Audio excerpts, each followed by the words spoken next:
What's good, YouTube? It's your man Jose with Just Enough Customs. I'm here to let you know, working on my 2013 Dodge Avenger, and I'm actually replacing something called the adjustable actuator, or the OEM door for the air conditioning and heating system. This is just to help out anybody who has this same issue like I do. I thought that my heater stopped working. Excuse me. Due to regular maintenance and years of the car. The car's a 2013, it's only a couple years old. I wouldn't expect it to go bad this fast. But anyways, I finally figured out what it was. It was the actuator door, the one that opens and closes the flap for the heater and the cooling underneath the dash. So this is just a short video just to show you how to remove it. Anybody who runs into this issue. The part is fairly inexpensive. I actually bought mine from O'Reilly's. Part came out to like 28, 29 bucks. Chrysler wants to charge you damn near 100 for it. Any shop, you're gonna cost about 300 bucks to fix this. If you have some decent tools at home and a little bit of time, it took me literally about 15 minutes. Figure it out where it was, how to pull it off. Very simple to do. Hope you're limber, because you gotta do a lot of twist and turning under the dash to get to it. But at least this will help you out and save you a few dollars for anybody who owns a Dodge Avenger. I'm assuming this also might work for the Charger and the Challenger, since these are all based off almost the same model, same platform, excuse me. So, I'm assuming probably this will help those people out too as well. I'm gonna flip the camera around and show you exactly what I'm talking about. All right, also I wanted to give you a little bit of information about this adjustable actuator. This is the factory OEM one. The aftermarket one is a little bit shorter than this one. It actually comes this way, same bracketry and everything else. It looks a little bit smaller, but it works the same way. This is the part number that I got it from, which is 604029 from O'Reilly's. Like I said, let me see if I got the receipt in here. I don't know, this might vary from area to area, but in O'Reilly's I paid right there $26.99 plus tax, 28 bucks, 29 bucks. So just to give you a heads up, that's what it's going to look like. That's the part number from O'Reilly's. Now this might be different from AutoZone, Advance, wherever you go, Napa, wherever you have in your area. But at least that'll give you some information about the one from O'Reilly. If this ever happens to your vehicle, that's the piece to replace it with. And here it says right there, air door actuator, or adjustable actuator, however you want to call it. But it just opens and closes the heating and cooling vent for the AC controls. This is mine, 2013 Dodge Avenger. All right, so here's a continuation of this video. Pretty much as you see, here's the dash. I've had to remove a few things, and like I said, with basic tools, a small power drill. This will be very easy, but if you have just hand tools, trust me, this will work out. Now, I figured out the easiest way to do this will be to remove a few things. First of all, you have to get to this piece right here, which is the plastic molding on the side. You will actually have to remove the foot molding that goes right here. Take the gasket from around the door off, then pop out with a pry tool or flathead screwdriver and pop out this side piece. Let's see, show pieces. This piece right here. This is your side piece that goes right here, the foot molding. Once you do that, there's a screw. It should be a T15 if I'm mistaken, that sits right here. And then we'll actually be able to remove the whole piece that goes down here. Across, if I use a flashlight. But anyways, this whole piece that goes across underneath the steering column. Now, once you take that plastic piece off, there's a lip that goes right here. It goes behind this. You can actually take, there's a plastic washer that goes at the bottom. It goes down here, you remove that, find the piece. This flap right here is in this back area behind here. Once you remove that flap, that piece that goes underneath the dash, which is that piece right here, which is underneath your dash piece, just slide it down. Slide it down, it'll come right back out. Once you got that, then you have your metal bracing underneath the steering column, which is this piece right here, and it's held by 4 T-nut or T-screws.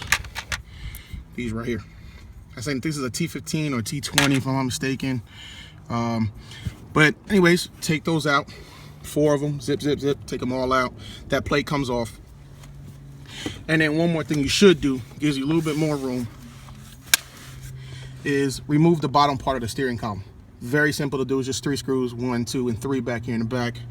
And you will remove the bottom part of the steering column, which if you see over there, that piece right there, you remove that, that falls right down. You might have to pull it a little bit because it's actually clipped onto the top piece.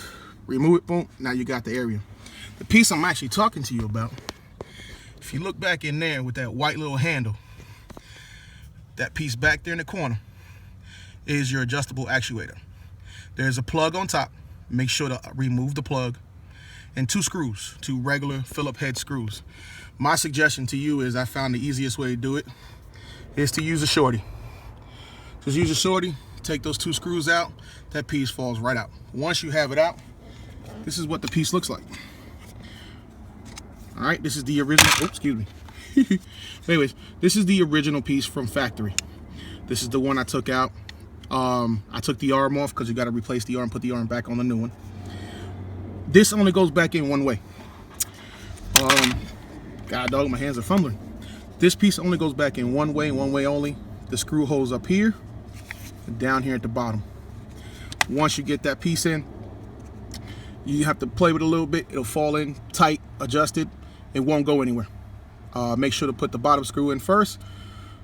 Easier to hold it down, and then start with the then do the top one, then plug it in. I have not plugged this one back in yet because I just finally put it in and just told myself, let me make a quick video to at least help other people out. Once you got the piece in, test it out. Don't put everything back together, then try to test it out.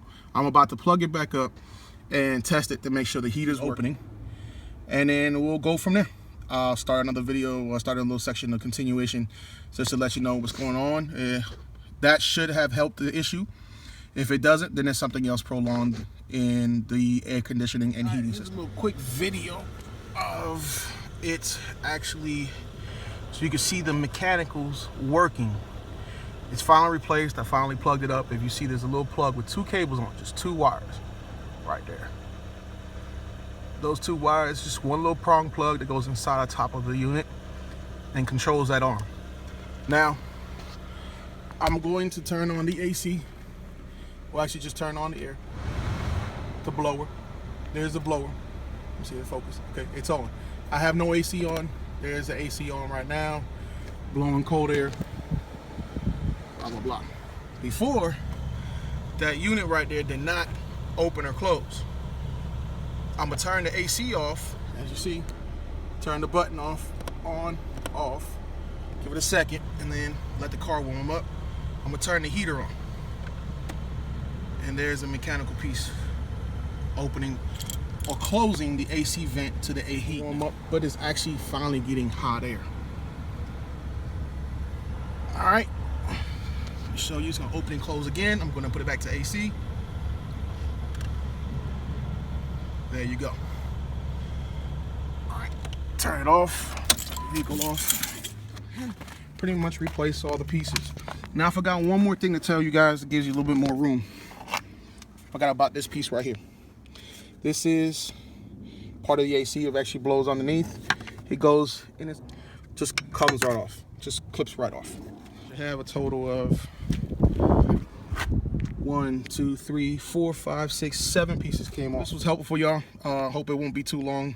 The video's too long, but had to do it in sections. And sorry for the sun glare. I'm actually in front of my house and the sun's directly right above me. But hope this helps you out. Very easy fix. It takes about 15-20 minutes of your day. Put everything back together, you're good to go. You got heating in there. All right, this should work for both sections. In other words, if your air conditioning goes out, but it still comes on at the unit, this might be your problem. Heating, also the same way. Now, this might not fix your problem if it's internal. In other words, you'll have a bad thermostat or things of that nature. But if your actual unit does come on, everything works on the AC side and the heater doesn't work, this might be your issue. All right, thank you for watching. Thanks again. This is Jose with Just Enough Customs. I appreciate it. Y'all be easy. Peace.